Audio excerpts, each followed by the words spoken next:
আসসালামু আলাইকুম, কেমন আছেন সবাই? আশা করি আপনারা সবাই ভালো আছেন। আল্লাহর রহমতে আমিও ভালো আছি। কুকিং রেসিপিতে আপনাদের সবাইকে স্বাগতম। আজকে আমি নিয়ে এসেছি খুব মজাদার একটি রেসিপি নিয়ে।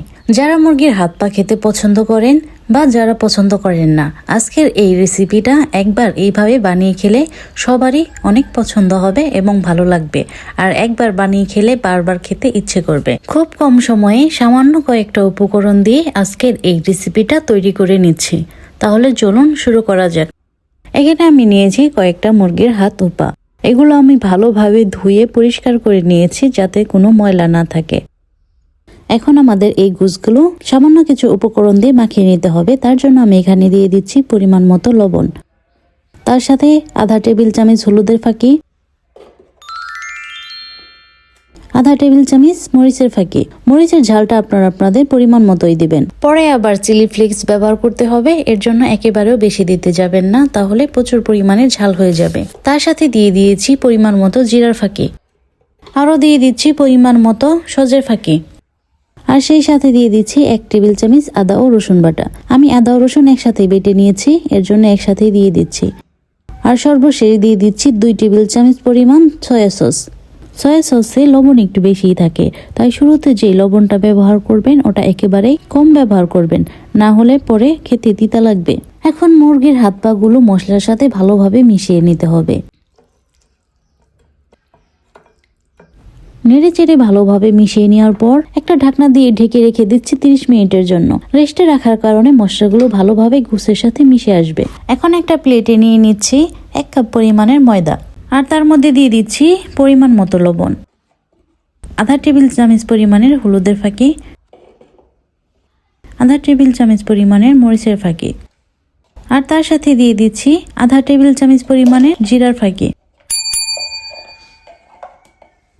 এখানে আমি আর কোনো মশলাই ব্যবহার করছি না। এখন ভালোভাবে ময়দাগুলোর সাথে এই মশলাগুলো মিশিয়ে নিচ্ছি। এই ময়দাটা আমি ব্যবহার করব গোছ ভাজার জন্য।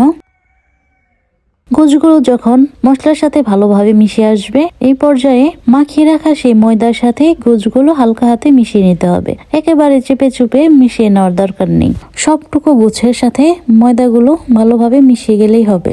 আপনারা চাইলে এখানে ময়দাটা নাও ব্যবহার করতে পারেন। মাখিয়ে রাখা গোছ এমনিতেই ভাজতে পারেন। ময়দা দেওয়ার কারণে দেখতে অনেকটা সুন্দর লাগে, এই কারণে আমি ময়দাটা ব্যবহার করেছি। এখন আমি একটা প্যানের মধ্যে দিয়ে দিচ্ছি পরিমাণ মতো সরিষার তেল। আপনারা চাইলে এখানে তেলের পরিমাণটা বাড়িয়ে দিয়ে একেবারে ডুবন্ত তেলেও ভেজে নিতে পারেন। তেলটা গরম হয়ে আসলে আমি এর মধ্যে দিয়ে দিচ্ছি ময়দার সাথে মাখিয়ে নেওয়া সেই গোছ। এখানে ময়দার সাথে মাখিয়ে রেখে দেওয়ার দরকার নেই, মাখিয়ে নিয়ে সাথে সাথেই ভেজে নিতে পারেন।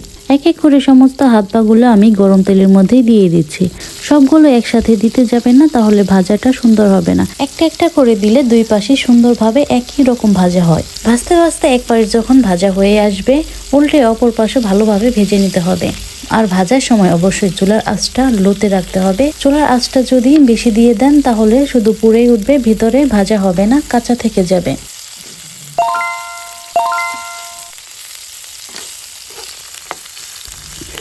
বেশ কিছুক্ষণ সময় নিয়ে উল্টে পাল্টে দুই পাশে ভালোভাবে ভেজে নিতে হবে।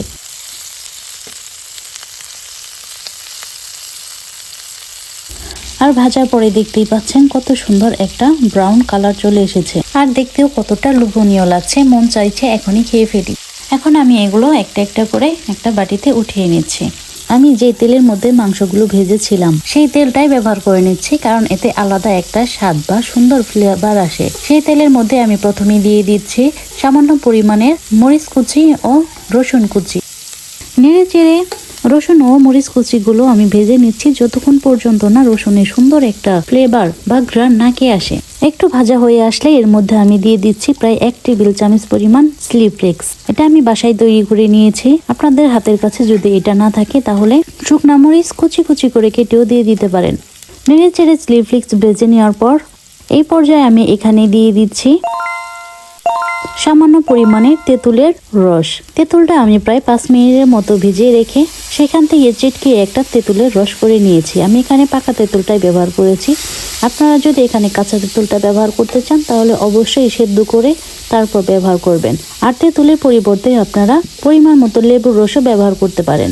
লেবু তেঁতুল যেটাই ব্যবহার করেন না কেন একেবারে অতিরিক্ত ব্যবহার করতে যাবেন না, সামান্য পরিমাণে ব্যবহার করতে হবে, না হলে একেবারে অতিরিক্ত টক হয়ে যাবে। আমি এখানে গোশটা সামান্য পরিমাণের টক ও একটু মিষ্টি ও বেশি পরিমাণের ঝাল দিয়ে তৈরি করে নিয়েছি। আপনারা চাইলে এখান থেকে টক ও মিষ্টিটা স্কিপ করতে পারেন আর বাদ বাকি সমস্ত উপকরণগুলো একইভাবে দিয়ে দিবেন। মাঝখানে দিয়ে দিয়েছি সামান্য পরিমাণের লবণ। লবণটা এখানে অতিরিক্ত ব্যবহার করা যাবে না, কারণ এখানে আমি একটু পরিমাণের সয়া সসও ব্যবহার করব।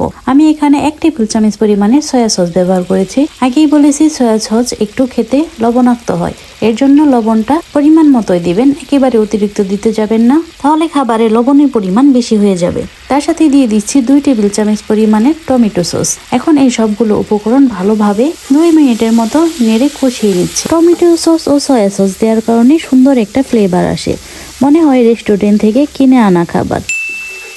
আর দেখতেই পাচ্ছেন কষাতে কষাতে কি সুন্দর একটা কালার চলে আসতেছে আর দেখতেও কতটা লোভনীয় লাগছে। এই পর্যায়ে আমি দিয়ে দিচ্ছি টকটা ব্যালেন্স করার জন্য সামান্য পরিমাণের চিনি। চিনির পরিমাণ এখানে একেবারে অতিরিক্ত ব্যবহার করবেন না, অল্প একটু পরিমাণে দিয়ে দিবেন, এতে করে খেতে ভীষণ মজা লাগে। এখানে যদি চিনির পরিমাণ বেশি হয়ে যায় তাহলে রেসিপিটা একেবারে মিষ্টি হয়ে যাবে, খেতে একেবারে মজা লাগবে না।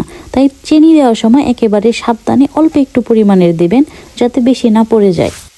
এই সমস্ত উপকরণ ভালোভাবে কষানো হয়ে আসলে এই পর্যায়ে দিয়ে দিচ্ছি ভেজে রাখা সেই মুরগির হাত পা।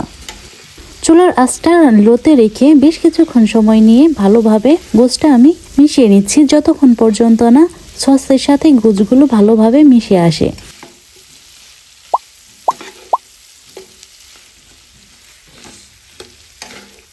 এভাবে প্রায় 5-6 মিনিটের মতো নাড়াচাড়া করতে করতে যখন দেখবেন গোশ থেকে একটা তেল বের হয়ে আসছে, এই পর্যায়ে বুঝে নিতে হবে আমাদের গোশটা একেবারে পারফেক্টভাবে তৈরি হয়ে গেছে। আর দেখতেই পাচ্ছেন গোশের রংটা কতটা সুন্দর হয়েছে আর গ্রাম তো একেবারেই অসাধারণ হয়েছে, একবার নাকি গেলেই খেতে ইচ্ছে করবে।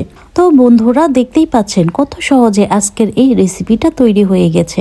এই রেসিপিটা দিয়ে আপনি রুটি, পরোটা, নান রুটি, পোলাও, ভাত কিংবা খিচুড়ি যে কোনো কিছুই খুব মজা করে খেতে পারবেন। আশা করি অনেক ভালো লাগবে, একবার ট্রাই করে দেখবেন। আর আমার এই আজকের ভিডিওটি যদি আপনাদের কাছে ভালো লেগে থাকে তাহলে অবশ্যই লাইক করবেন এবং কমেন্ট করে আপনাদের মতামতটি জানাবেন কেমন হয়েছে। আর এরকমই নতুন নতুন রেসিপির জন্য আমার চ্যানেলটি অবশ্যই সাবস্ক্রাইব করতে ভুলবেন না।